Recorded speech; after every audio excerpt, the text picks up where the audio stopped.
बहुत समय पहले की बात है। किसी गांव में एक छोटा बच्चा रहता था जिसकी दोस्ती एक आम के पेड़ से थी। जब वह उस पेड़ के पास जाता तो आम का पेड़ उसे देखकर बहुत खुश हो जाता था।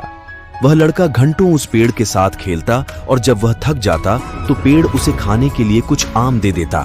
कुछ सालों से बच्चा उस पेड़ से मिलने नहीं आया। पेड़ उदास रहने लगा। फिर एक दिन वह बच्चा पेड़ से मिलने आया। अब वह बच्चा जवान हो गया था और उसकी शादी तय हो गई थी।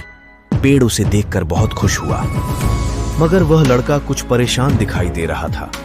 पेड़ को उसने अपने मन की सारी बात बताई। उसने पेड़ को कहा, मेरी शादी तय हुई है, उसके लिए मुझे पैसे चाहिए, क्या तुम्हारे पास पैसे हैं?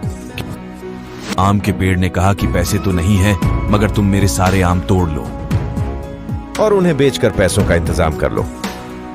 अब कुछ समय और बीत गया था। वह लड़का अपने दोस्त पेड़ के पास मिलने आया और पेड़ से बातें करने लगा। वह पेड़ से कहने लगा कि अपनी गृहस्थी को चलाने के लिए मुझे कुछ व्यवसाय करना है।